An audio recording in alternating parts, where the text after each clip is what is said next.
çipçiparun dikana Raba vere efşevin dildarana Şevdi renge çipçiparun dikana Raba vere efşevin dildarana Mebavari بأفيني بقهيني دواربا يارا من بقهيني ما باورا بأفيني بقهيني دواربا يارا من بقهيني هايلو شاهي هبونا من نوكا دلي من يبتذا پلاتینکا نازارنگم نشین به نوکشوا اگر هاتم دیب مخوبار پاشی من ما بتبلید توا دقل الاندا سفازیکا قصتاتت کم درگهی دلی خو لمن فکر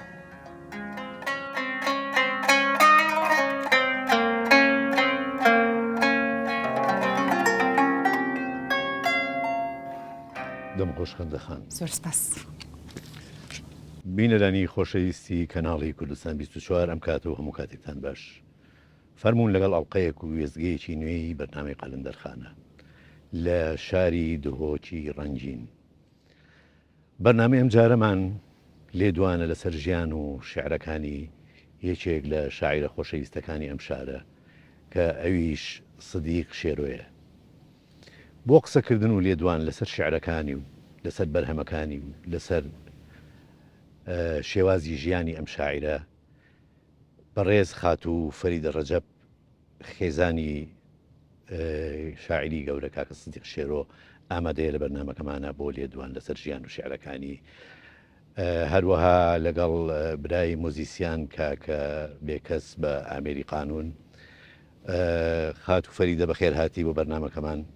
بەخێر هاتی سەرچاو زۆر سوپاس خاتونکیان بەخێر بێ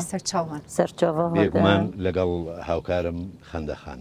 بەخێر بن بەخێر بێ کاک بەکەسکە فەریدەخان ئەوەی کە ئێمە وەکو سەرەتا هەمیشە پێویستمانە ناساندنێکی شاعیرە وەکو شوێنی لەدایک بوونی ساڵی لەدایک بوونی سەرەتاکانی ژیانی ئاستەکانی خوێندنی حەزەکەین لەم بارەیەوە بەڕێستان بۆ ئێمە بدوێن بۆ ئێمە و بینەرانی خۆشەویست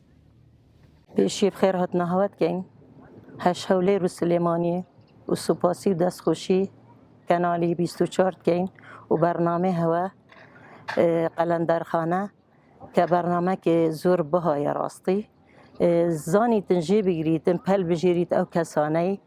کە شینتب لێت خو دەستێت خو پەیوێت خو زمانی خو هێلایە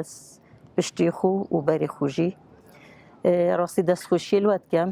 و هەر شوێری حتا وێرێ سەرسەران و سەرچاوان زۆر سپاس بەخێر بێن سەرچاوان زۆر سپاس دەربارەی مامۆستا سادیق شەر و خودێژێ ڕازی بیتن هەڤژینێ منە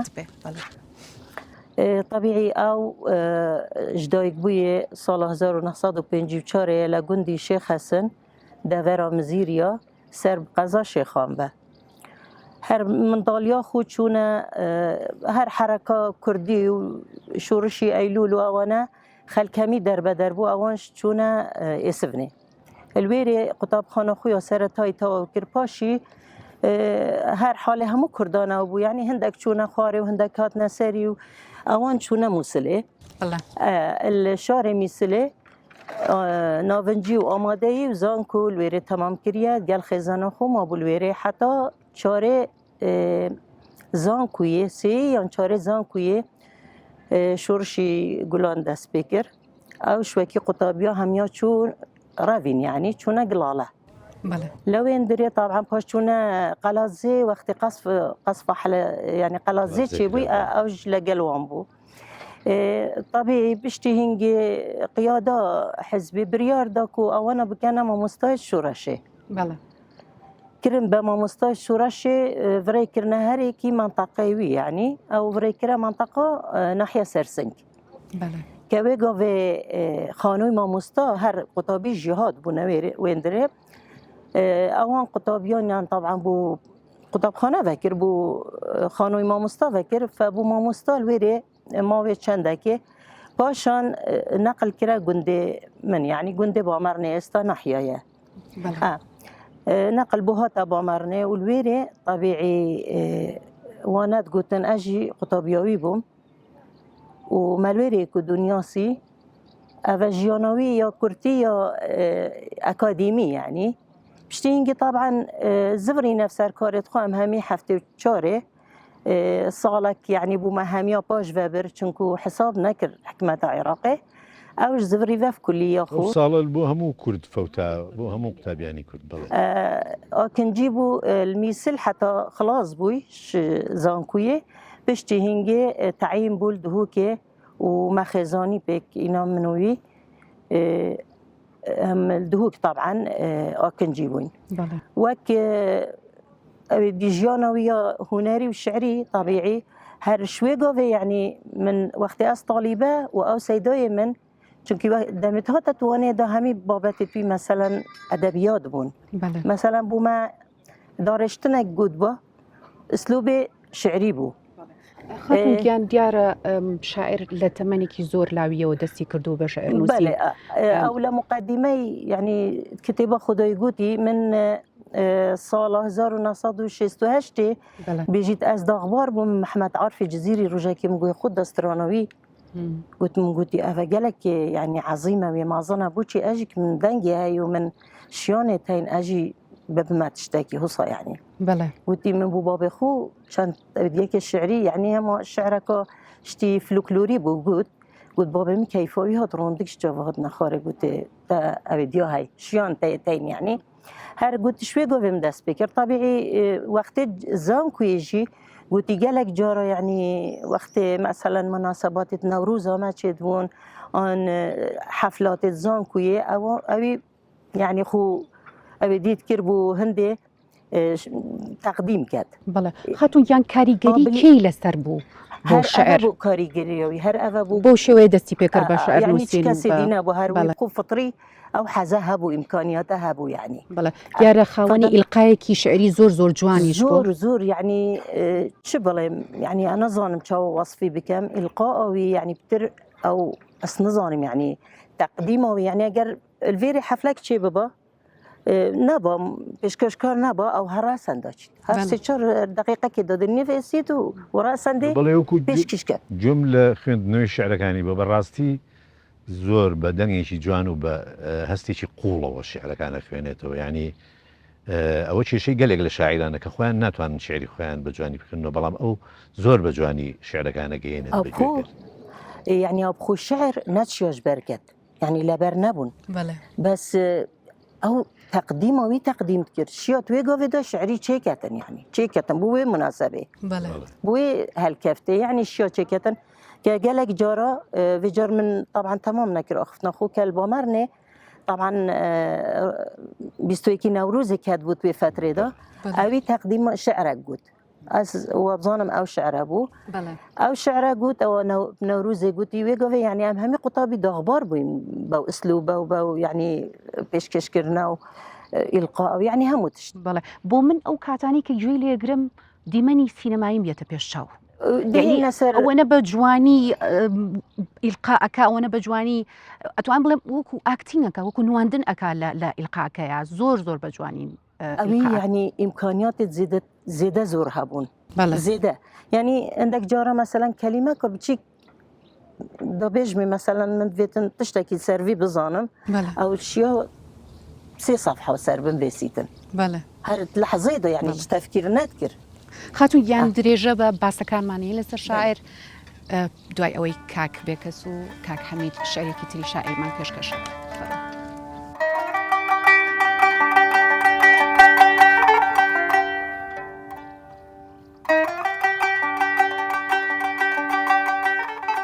من تو هلاي الكير يا بحر من تو دفياي دنی وادل من دا دژیای ئەڤیناتە بوو ئاگرێک ji sûtnada min to helay êdî bes e dûstîniya te li min bizivirîne hoş û sewdayê bêgûn nehim ji eşqa te beranberî sûza te dayê ئەڤîna te texsî kirim بێشکل هێلام ئەڤی بای من پاقش کرد زهزرا تە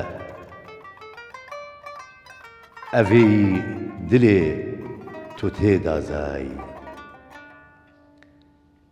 ئەڤیناتە خوێنا من بوو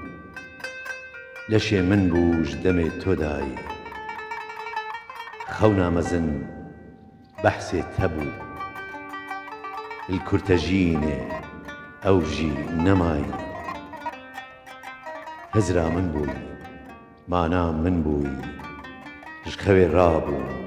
dev min nemayî دەم خۆش کاک حەمیدگیان ئەڵێ مە چەند ڕۆژێت ڕەشبوراندن مە چەند خورت و گەنج بەشاتن هەی هەی فەلەک زاڵم فەلەک شاعر فرە ڕەهەند بووە جگە لە شەعر جگە لەو ئیلقا جوانە لە بواری شان و دراما و ڕۆمانە زۆر زۆر سەرکەوتوو بووە تەنانەت درامای ئاڤوخین ئێستا تێینە پێم وابێ گەلێک درامای تریشی بێگومان طبيعي بجار وقت ما هفجيني بيكيلين ام الدهوك اكن جيبوين الدهوك صالت هشتياتا دا طبعا هشتياتا دا ويزور شعر نفسين والنقد رخنا زور رخنا جي او كات وابزانم جريدي هاو كاري بو يبغداون يعني مهم يعني نفس كار بو زور بي نوسراني او سردمه لروجنامه هاوكاري اشتيان نوسي حفتي وهشت بويا اندامي نویسرانی دهوک و فعال بو زور يعني دست نویسی هبو سالی هشتیات دا تقریبا چند هوزانت خوی داینه يعني ستران بي جاید گوتین يعني وك ستران و وكي دي نطبعت كرن نظام حسنات كر طبعة كتن هر امكانيات هبونه بس نحس كر هاتينا صالت نواتا طبعا بشتي سر هالدانه اوان اوي وك بيجين چه وك سر هلدانه كامازن يا روشنبيري الدهوك پیدا كر تلفزيون دهوك يعني خبات بو وقتي او تنبو اوي اول تشت كورتا فيلمك تشيكر دي كيلو بياجر يعني خالك وقت درد كت دو بجنه كودو هكي تلفزيون نبا چونه مال جيرانه هكي كهرب نبا چونه مال يوم والده هي بله الا بديد با پشتی زنجیره کادی چکر زنجیره آوخین که اوج يعني سر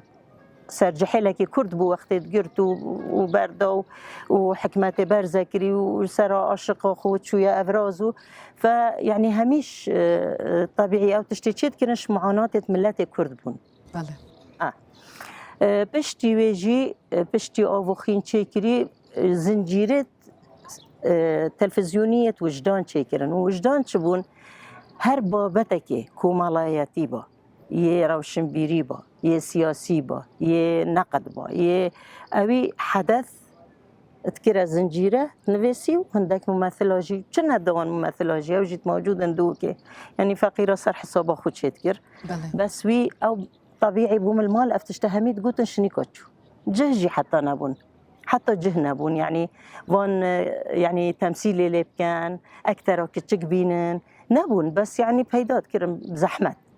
بله فزور خو زحمت دا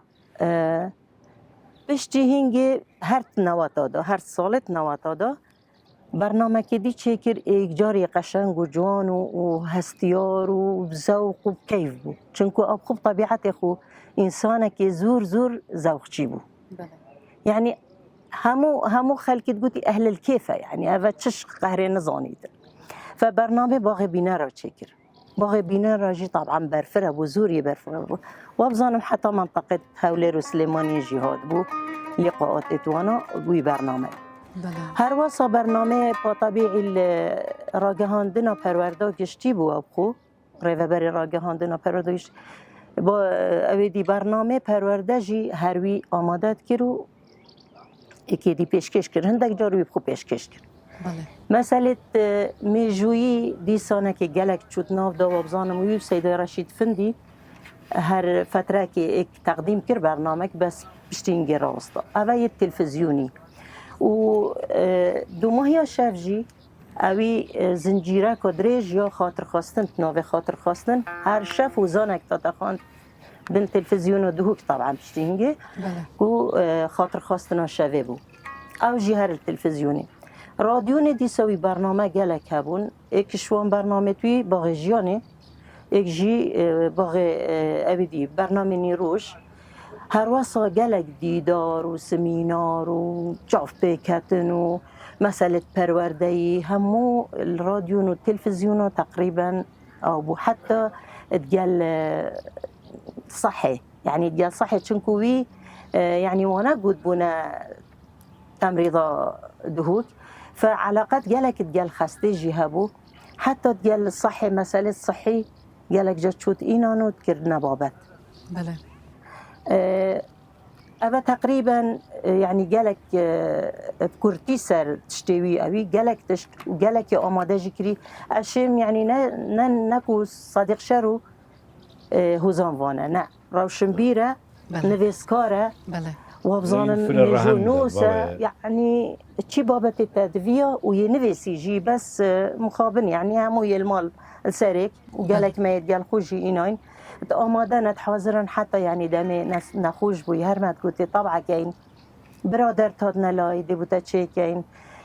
آماده نه حاضر كاين نه هر قلت باشي زارويت من دي چه بهيوين كتشاب كريت بهيوين بله بلام إسا أمريكا إيبينين يعني أمريكا تو بكورتي باس كرد أما زورة بجياني مروفيكا أما كسيك بله زورة أمريكا تو برستان باسيا كان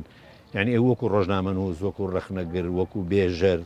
وكو شاعر وكو نوسر وكو شانوكار وكو رومان نوس وكو نوسري دراما يعني ام بوارانه زورن ام بوارانه بلم همو بواركه كاري كردو اما براستي روشنبيريچي فراواني پێویستە يعني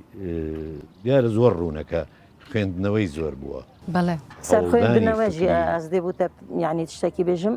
ڕاستی يعني ئەو اختصاص عربي وشريعة بوو أو بخو قلت يعني من الميسل نزاني كردي بنفسم چونكي أو وقتا كردي نبو بس قلتي أساد مدهوك من هاول دا الأس يعني بما يعني قالك زيادة ترش قوة أخو كردية باش بزان طبعا حتى تصحيح اللغة كر نوكاشان نافت يعني كتابك يا مدي شي كاين طبعا كاين بس نافت كردي تقريبا 500 ناف بس بقطاب خانة الداناين بله وجبلي نافت مروفا يعني مالما تقريبا تلفون هرو دهت سيداي صادق ما كوراكي بوي ما كتشاكا بوي نافكي بو ببينه نافت كردي فبخو اختصاص عربية وحتى بدياك جيا هاي قصاك يا هاي أول سنة جامعة عربية تشكري هندا برهمت ويب عربي بون و دا غدر الكاسة كي جينا كاين بصمامك جيوية هاي بدربو يلنمسا طبعا أو قالك شعري توي وإنتاجات تويت كتا عربي بو جريدة مغربي وقريش ونظام العربية وشرق الأوسط وعمودة يعني قالك شعري توي يتينا خرب ورجرا بو زماني عربي زماني يعني ويك باز أكري يشغل قطابية كاني خويتي كإسا نوسرة لا نوسر إسماعيل تاهر أو ما مصامان بوا بلام يعني أمش صفتي شي ترى لا كاكا صديق شيرويا ألا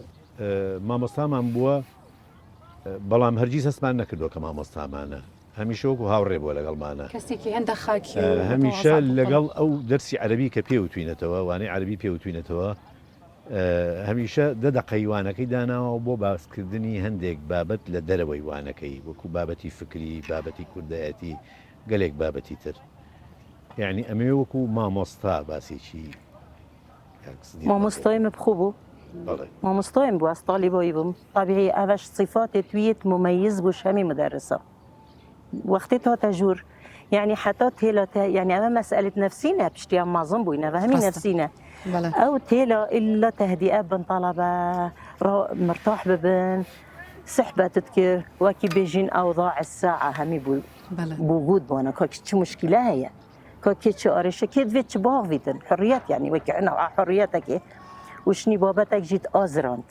يعني دا سري موضوع كده تمرو مثلا بيجيت بختوري تشيه هريك شمال لا يخو بختوري وصفي دكت يعني هريك شمال رأي خودي بيجيت بختوري تشيه ففعلا يعني سيدا صديقي وصابو يعني هذول سحكي يعني أمراضي بونشوينا تشالي دابين بتشيكا كي هاتي ورقك بتشيكا فيون كارتون كيكا يتشتكي نشاد السيدة هذا مني نفسي يدرسته خلته بو مدرسكه ام سالا 2003 رافين بري خدامي بيراميرا كي هاتي الويد قريت ام ترافينا غوندي بوبي من يلويري السح كان اللي قارين دو درسكه ديوانوي يعني هندي تهديد با كتش جان جحيل بير جانج بتر جانج يعني دو هنا ده في مال يعني مال خو ترخان كر بجيبو هندي اون الجهه دارين يتقالوانو يعني ابد نوي مشكله نبو بلا معلومات يدخل خردوانه بەڵێ خاتونگیان دیارە شاعر ئەڵێت من کاتێک دڵم خۆشە بێ دڵی یەکێکی تر خۆشکەم و من کار هەرگیز بۆ خۆم کار ناکەم کاتێک دڵم خۆشەکە دڵی کەسێکی تر خۆشەکەم و دیارە ئەمەش معریفەتێک و نەرمونیانیەک و مهرەبانیەکی لە پشتەوەیە بەڕێز دەتووەکو خێزانی وەکو هاوسەری شاعر چۆن ئەمە دەبینی چۆن ڕنگانەوەی بوو هەبوو لە ناو شاعرەکانیە ئەم بابەتە راستي هذا چونکی اوی همی جارو يعني وقتی خود ترخاند کر بو همی کسا بله قالك جارو زرار المد بو المال الخزانة بو يعني بله ايوش من لسر اوج الم بس ايوه يعني شعركاني همش تكاريكي ادبي خوي بو ايوه خنوته برلوي اكيد بو من همي تشتخو يعني حتى مقالك بابو مدخان بله يعني الا نادر نبيدا هكا همو تشتخو بو من اولي تقود وشني تقود افرو كسيمينار من هاي مثلا بنجهلالش من افرو كورك شعريه هي من افرو نظام يعني هر اشتهابه ووقت خو اغلبه بو خلقي يعني ترخاند كي راستي بله يعني حاس كر همي كسب خو بجهن بله فاف صفاته يوم مميز بود دفوي بله بله بله درێژە بە باسەکەمانەی دوای ئەوەی کاک حەمید و کاک بێکەس شارێکی تری شاعرمان پێشکەشەکەم.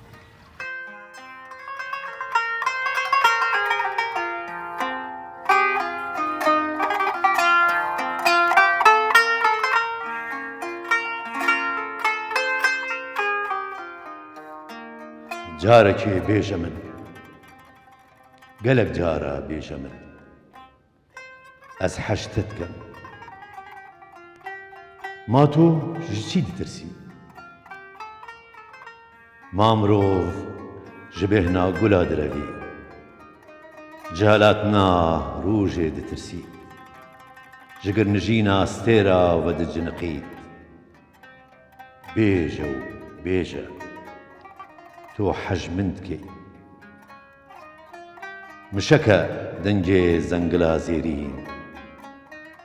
دیسا ji bîr neke te ez divêm ji kîriya dilê xwe دست خوش خۆش مامۆستا کاک حەمیدگیان دەست و پەنجە و خۆش بێ کاک بێکەسگیان خاتونگیان کاریگەری کۆچی دوای شاعر لەسەر ڕۆشنبیران و دۆستان و ئازیزانی چۆن بوو مخابن حیف قدر ژیانەوەیە کورد بوو ڕۆحی شاد بەڕاستی هەواڵ و برادەر و هەموو یعنی داغبارن بس ئێک جار خێزان يعني وەک خێزان و کەس و کارێ توی يعني سەختە وێران بووە سەختە بس الحەمدلله زەرجە شکرش خودێ هەر خودێ مرۆڤێدای خودێ دێ تەمەنی مرۆڤ درێژی بۆ ئێوە و بۆ مناڵەکان تأثیرا خو گەلک سەر خێزانی هاتیەکردن تایبەتی من و زارۆکێت من يعني ئەکیدە وملاجي خسارات بوو چونکو ئەوی دعما گەنجات کرد دعما ملەتی کرد ناوێکی جوان و مێژوویکی جوانی جوان و مێژووی الحەمدلله زەرجە شکرش خودێ ئەو بوو مەبەسە لە کۆتایی بەرنمەکە زۆر سوپاس بۆ خات و فەریدە کە ئامادە بوو لە بەرنمەکە لەگەڵمانەوە و تیشک و ڕووناچی قسە سەر ژیانی نووسەر و شاعر دەست و پەنجە ئەوریش میەکەی کاکە بێکەس دەستەکانت خۆش زۆر سوپاس بۆ هاوکاریشم خەندەخان خۆشەویستان بە گۆرانیەک كشعري شاعر صديق شێرۆیە خەندەخان بۆمانەڵێ کۆتایی بە بەرنامەی ئەمجارەمانەهێنین تا ئەڵلقەیەکی تری بەرنامەی قەلەندەرخانە هەرشاد و کامەران بن. ماشوانە بسەرکەفتنێ بلندترین ژێ کوشتنێ ئەگەری میرانەوە مرید ئەم نفر بووینە شکستنێ مێژوانە بسەرکەفتنێ بلندترین ژێ کوشتنێ ئەگەری میرانەوە مرید ئەم نفر بووینە شکستنێ جەژین هەبیت یا ژی نەبیت دیکەین جەژنائێک گرتنێ تیرۆر نەشێت مەبهەژینیت دیکەین جەژنائێک گرتنێ